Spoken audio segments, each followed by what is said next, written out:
Hey, my Lupus Warriors, it's Stacy back again.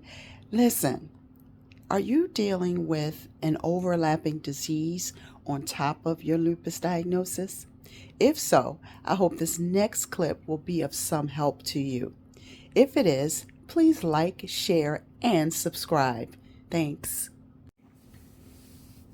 Hey, my Lupus Warriors, good evening. It's Stacy stopping by before I turn in for tonight.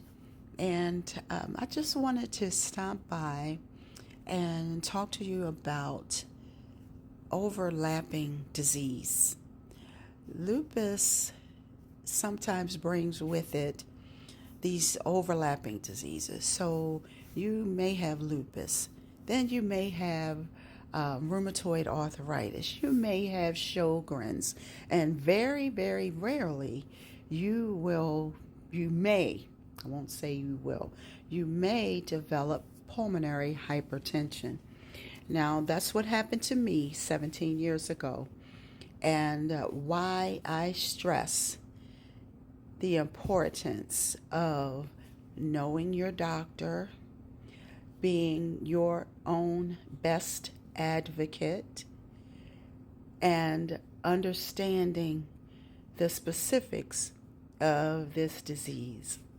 Because when I was finally diagnosed with pulmonary hypertension 17 years ago, yes, because I had just turned 40, and maybe a year or so before that, I was having a lot of shortness of breath.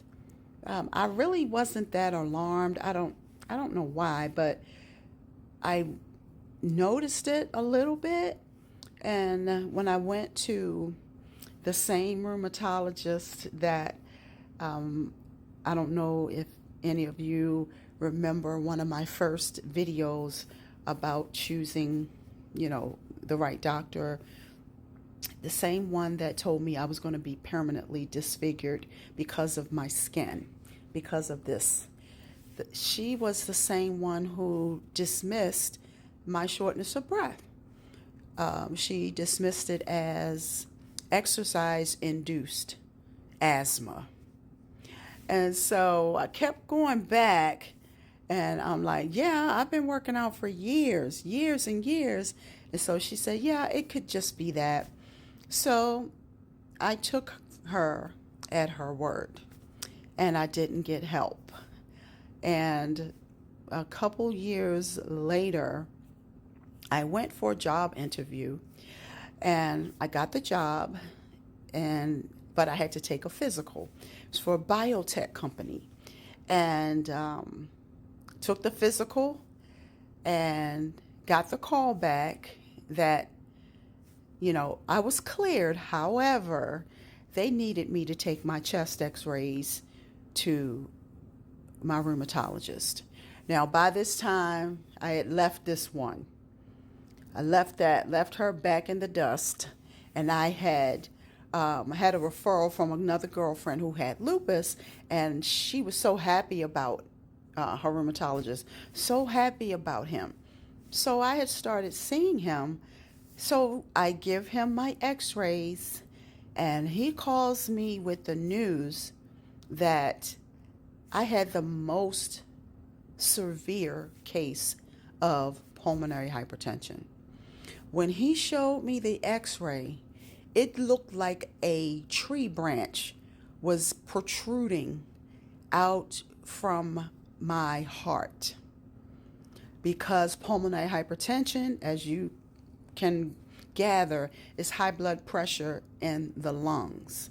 And we typically have to get right heart catheterizations on a regular basis to monitor the pressure of the artery in the heart.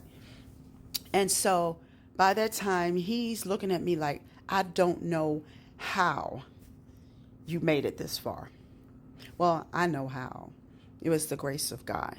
And immediately we began treatment. And so fast forward, like I said, it's been 17 years.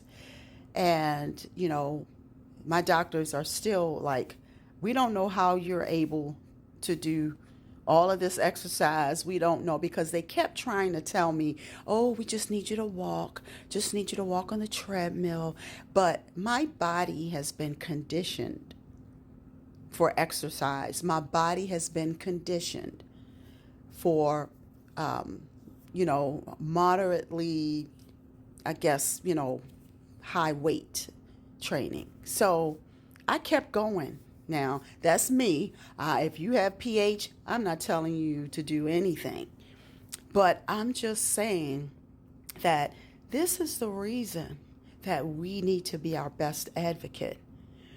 Because honestly, after that, it was like you couldn't tell me anything without me going back and researching, getting another opinion. And so, as if lupus wasn't enough, here comes overlapping disease. So if you have an overlapping disease, how are you managing? How did you find out about it? I'm sure it was some type of blood work or what have you. Another symptom arose for you. But how are you managing with your overlapping disease? Does it make life more complicated in your lupus treatment? Because people with pH, it is very rare. That's a rare occurrence for that people with lupus, SLE to be specific, to develop pH. And so there you have it. As if lupus wasn't enough, we get to have an overlapping disease to put the cherry on top. All right, my Lupus Warriors, I pray you have a good rest of your night. I hope your sleep is sweet. I hope you're managing this heat out here. It was over 100 degrees today, and our good old Baltimore gas and electric decides to cycle us today.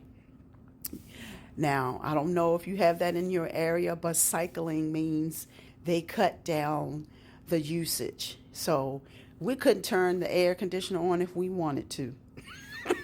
And so I think around 9 o'clock, they lifted it. But thankfully, it has been cool in here. The fan has been running all night because they've been cycling us for 2 days.